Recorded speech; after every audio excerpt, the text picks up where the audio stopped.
दूसरी उदाहरण पेंशन का है।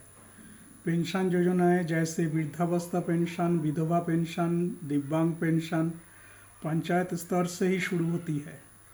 फॉर्म लिया जाता है, आवश्यक दस्तावेज जमा किए जाते हैं जैसे आधार कार्ड, बैंक पासबुक, उम्र का प्रमाण और एक साधारण आवेदन। पेंशन की सूची ब्लॉक स्तर पर जाती है और उसके बाद स्वीकृति होती है। फिर पैसा सीधे बैंक खाते में आते हैं। यहाँ भी रसीद रखने का महत्व है।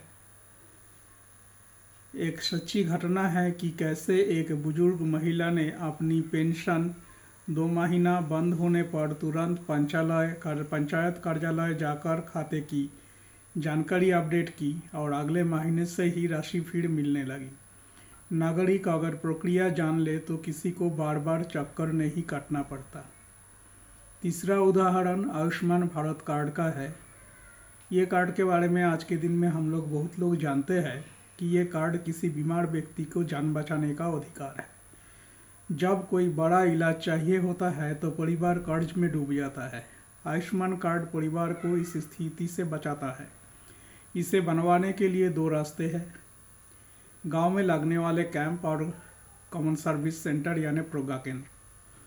कैंप में सरकारी टीमें आती है, पात्र परिवार खोजती है, नाम सूची में जोड़ती है और कार्ड देती है।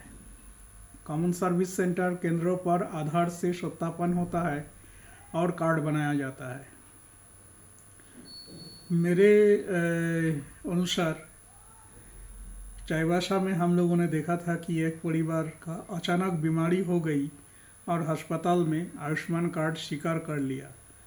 इसके कारण इलाज तुरंत शुरू हो पाया और परिवार को लाखों रुपया का खर्च भी नहीं हुआ और जान भी बच गई। कार्ड केवल प्लास्टिक का टुकड़ा नहीं बल्कि जीवन बचाने वाला दस्तावेज है। कोई भी योजना पाने का तरीका लगभग एक जैसा है। आवेदन पंचायत से शुरू होता है या जो भी आपका लोकल गवर्नमेंट इंस्टीट्यूशन यानी कि वार्ड हो, ब्लॉक या शहर, अगर शहरांचल में है तो वार्ड मेंबर, इनके पास फॉर्म मिलता है, दस्तावेज जमा होता है, रसीद मिलती है और फिर स्थिति की जांच से परिणाम मिलता है। अगर आवेदन कोई अटक जाए तो शिकायत का रास्ता होता है, आरटीआई का रास्ता होता है, सामाजिक ऑडिट का रास्ता होता है। नागरिक को दफ्तरों में सिर झुकाकर खड़े रहने की जरूरत नहीं है बल्कि विनम्र और आत्मविश्वास से पूछने का अधिकार है। आवेदन की प्रक्रिया को समझ लेना किसी तकनीकी ज्ञान का विषय नहीं बल्कि खुद से जुड़े अधिकार को पकड़ना जैसा है। अधिकार मांगने के लिए बड़े शब्द का जरूरत नहीं है बल्कि छोटी छोटी जानकारी और आत्मविश्वास काफ़ी है।